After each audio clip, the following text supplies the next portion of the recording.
Second Amendment to the United States Constitution states that a well-regulated militia, being necessary to the security of a free state, the right of the people to keep and bear arms shall not be infringed. As students, why should we care about the Second Amendment? The Second Amendment is important for a variety of reasons. The amendment was originally added to the Constitution because of the fear of unruly government.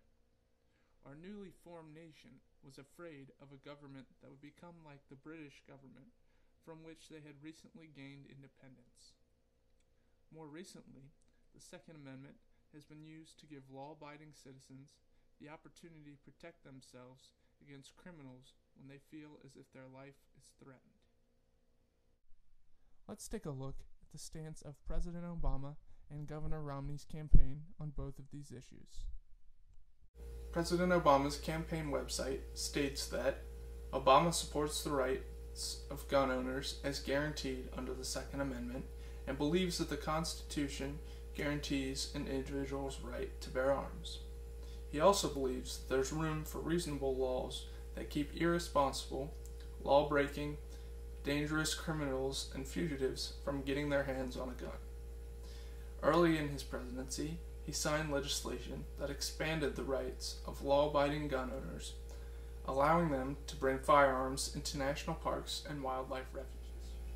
President Obama has been quoted saying that, as a general principle, I believe that the Constitution confers an individual right to bear arms. But, just because you have an individual right does not mean that the state or local government can't constrain the exercise of that right. In the same way that we have a right to private property, but local government can establish zoning ordinances that determine how you can use it. As a state senator, Obama was opposed to the manufacture, sale, and possession of handguns. He also voted in favor of a law that allowed retired law enforcement to carry handguns. In short, Obama is not opposed to the Second Amendment and the rights it bestows upon U.S. citizens. He favors stronger regulations of Second Amendment rights. A statement from Romney's campaign website says that he does not support adding more laws and regulations that do nothing more than burden law-abiding citizens, while being ignored by criminals. It will also provide law enforcement with the proper and effective resources they need to deter, apprehend, and punish criminals. Romney has been quoted saying the following: I believe we have in place all the laws we need. We should enforce those laws. I do not believe in new laws restricting gun ownership and gun use. Romney supports the Brady Act, which requires criminal background checks in order to purchase firearms. This act also eliminates the ability of convicted criminals, mentally ill persons, and illegal aliens to purchase firearms.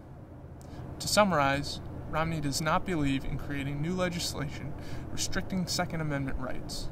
He wants to better enforce existing legislation requiring background checks for those who purchase firearms. Now you know a little more about how the Republican and Democratic candidates stand concerning Second Amendment rights. Hopefully you can now make a more informed decision when voting in the presidential election this November.